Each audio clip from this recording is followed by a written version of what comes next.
The Israeli Prime Minister has assured an Ethiopian Jewish soldier whose beating at the hands of police prompted a violent protest that racism won't be tolerated in Israel.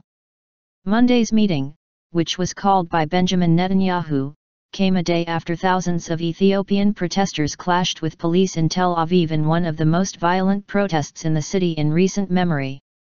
Netanyahu assured Ethiopian-born Damas Fekade that he would not tolerate racism. "One thing that we can't accept is tongue-lashing, racism or the belittling of other people," Netanyahu said.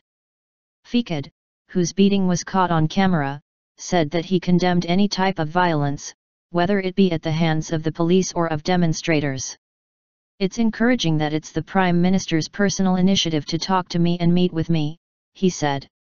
The protesters, Israeli Jews of Ethiopian origin, were demonstrating on Sunday against what they said was police racism and brutality after a video clip emerged last week showing policemen shoving and punching the black soldier. 2 policemen have since been suspended on suspicion of using excessive force. Racism claims.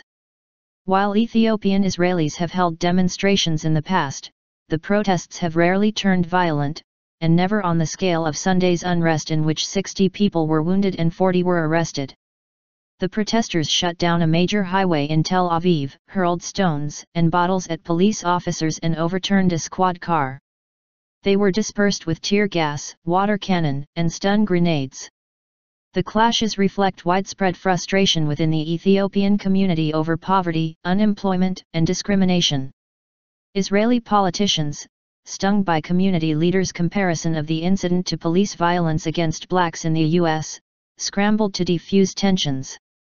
Al Jazeera's Mike Hanna, reporting from Tel Aviv, said the meeting signaled the sensitivity of the Israeli government to claims of racism within Israeli society.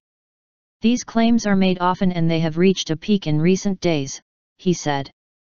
"The Ethiopians have long argued that they have been marginalized and discriminated against because of the color of their skin." Tens of thousands of Ethiopian Jews affected by famine were airlifted to Israel in the 1980s and 1990s after a rabbinical ruling that they were direct descendants of the biblical Jewish Dan tribe.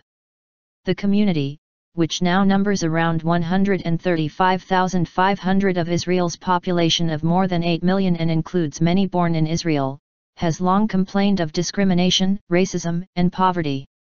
More than half of the Ethiopians in Israel live in poverty and only half graduate from high school.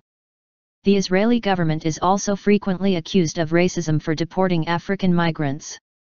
In 2013, Israel also admitted to forcibly administering birth control injections to Ethiopian Jewish women without their consent or knowledge.